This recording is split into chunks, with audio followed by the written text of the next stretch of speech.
Selamat pagi pemirsa. Berita Padang hadir kembali hari ini bersama saya Adini dan sejumlah informasi telah kami siapkan untuk Anda. Berikut selengkapnya.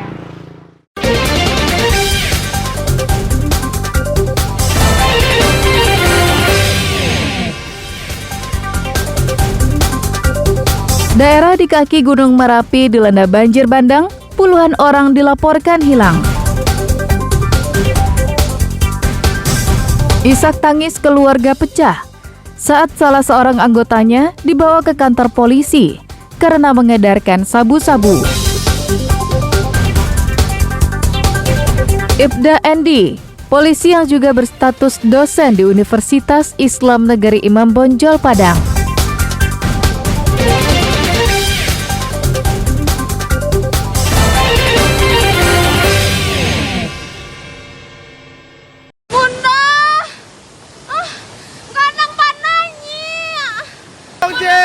Kapan BPBD udah undi? Tolong kami sedang sikoah. Hingga Minggu sore, relawan di Nagari Sungai Pua, Agam, mencari 3 warganya yang hilang akibat banjir bandang yang terjadi pada Sabtu malam pekan lalu. 5 warga ditemukan dalam kondisi meninggal dunia. Banjir bandang yang terjadi di kaki Gunung Merapi disebabkan oleh hujan deras yang mengguyur puncak Gunung Merapi sejak Sabtu siang. Banjir bandang tak hanya terjadi di daerah Agam, tapi juga terjadi di Tanah Datar dan Padang Panjang, yang menyebabkan puluhan orang tewas. Banjir bandang juga merusak rumah, sekolah, rumah ibadah, dan sawah ladang. Ini bencana luar biasa yang tidak pernah terjadi di kampung kami di Ronggaluan Negeri Sungai Pua. Kejadian semalam jam 10-an, air banjir bandang sangat luar biasa besarnya, menghanyutkan beberapa 8 rumah, dan sampai sekarang 3 warga kami yang tidak diketemukan. Dari 8, 5 sudah diketemukan, 3 belum diketemukan. Ini hari ini masyarakat masih kita berkumpul bersama, membagi tim akan melakukan penyisiran untuk melakukan pencarian yang 3 orang lagi. Jumlah korban masih simpang siur. Selain 5 tewas dan 3 warga hilang di Nagari Sungai Pua, 13 warga di Tanah Datar juga dilaporkan tewas. Sedangkan Rumah Sakit Ahmad Mokhtar di Bukit Tinggi telah menerima 18 jenazah korban banjir bandang. Saat ini sedang diidentifikasi oleh tim Inafis Polda Sumbar. Tak hanya itu, Puskesmas Kayu Tanam yang tak terdampak banjir bandang juga menerima 7 jenazah yang hanyut di Sungai Batang Anai. 5 diantaranya belum teridentifikasi. Di sini kami laporkan bahwasannya sudah kami temukan 7 korban. Kami duga ini bencana alam yang kiriman dari Padang Panjang atau Lembah Anai. Berjumlah 7 orang, 4 perempuan, 3 laki-laki. 4 yang perempuan, 1 orangnya adalah anak-anak yang diperkirakan berumur 8 tahun. Selain memporak-porandakan daerah di kaki Gunung Merapi, Lembah Anai yang dialiri Sungai Batang Lurah yang berhulu di Gunung Merapi dan Singgalang juga terkena dampaknya. Jalan nasional Padang Bukit Tinggi putus total karena badan jalan sepanjang hampir 50 meter ambles akibat tergerus air sungai. Banjir bandang juga menghancurkan 7 objek wisata pemandian, puluhan tempat makan, dan sebuah kafe yang terletak di sepanjang aliran Sungai Batang Lurah. Ada rumah hanyut, jembatan yang putus, warga terseret air, ada juga lahan pertanian yang terdampak, bahkan ada yang meninggal dunia. Ini terjadi di Kecamatan Sepulukoto, di Kecamatan Batipu, di Kecamatan Sungai Tara, di Kecamatan Limakaung, di Kecamatan Rambatan, dan Kecamatan Pariangan. Hingga Minggu sore, tak satupun pejabat pemerintah di Sumatera Barat yang bisa dikonfirmasi tentang jumlah korban akibat bencana banjir bandang ini. Tim Liputan Berita Padang melaporkan.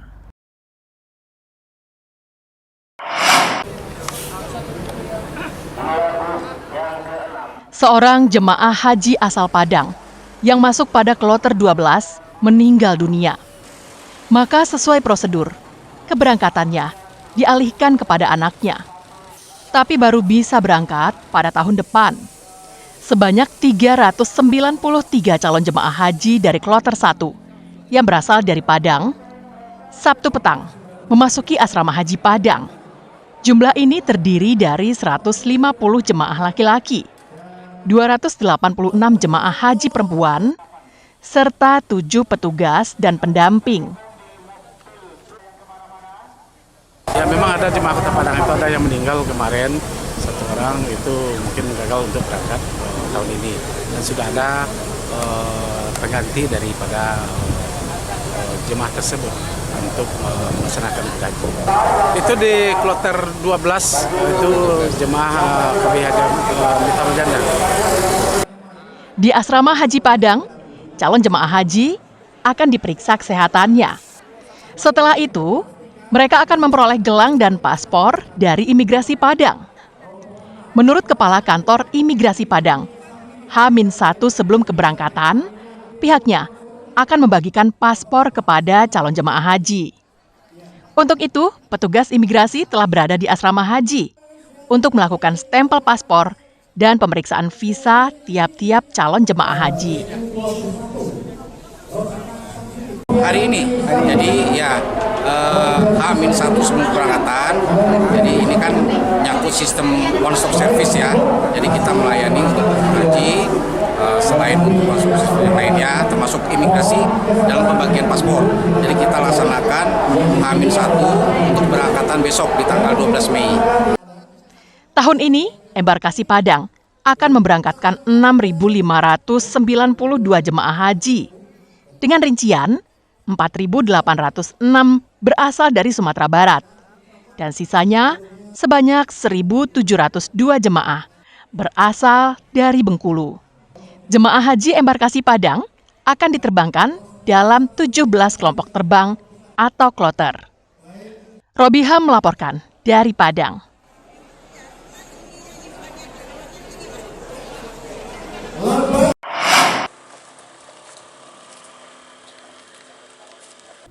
Jumlah penderita diare di pesisir selatan terus bertambah. Hingga Minggu sore, lebih dari 200 warga berobat ke Puskesmas Sutra. Beberapa orang diantaranya dirujuk ke RSUD M. Zain di Painan. Dari 255 kasus, 159 warga dinyatakan sembuh. Hasil penelitian yang dilakukan Dinas Kesehatan Pesisir Selatan, wabah diare merebak di Kecamatan Sutra karena sebagian warga mengonsumsi air pincuran tanpa dimasak terlebih dahulu. Air pincuran ini berhulu di sungai yang dilanda banjir bandang beberapa waktu lalu. Terkait hal itu, Bupati Pesisir Selatan memberikan instruksi melalui surat imbauan kepada seluruh tenaga kesehatan, camat, dan pihak terkait untuk memberikan sosialisasi pencegahan, yakni masyarakat yang akan mengonsumsi air yang diambil dari pincuran, air dari depot, dan air sumur bor, agar dimasak dulu hingga mendidih. Selain itu, pemerintah juga mengimbau warga untuk selalu cuci tangan dan tidak membuang air besar di aliran sungai, mencuci bahan masakan, dan menjaga kebersihan.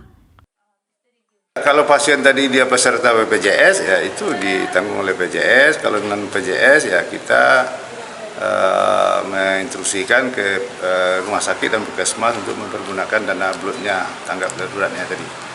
Bagi warga yang tidak memiliki BPJS, maka biaya pengobatannya akan ditanggung pemerintah Kabupaten Pesisir Selatan yang bersumber dari dana Badan Layanan Umum Daerah di puskesmas itu. Banta Fauzan melaporkan dari Pesisir Selatan.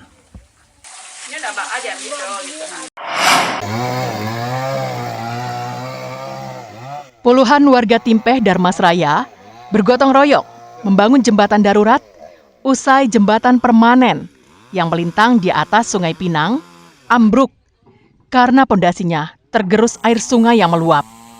Tak sampai setengah hari, jembatan darurat dengan lebar 2 meter tuntas dikerjakan warga.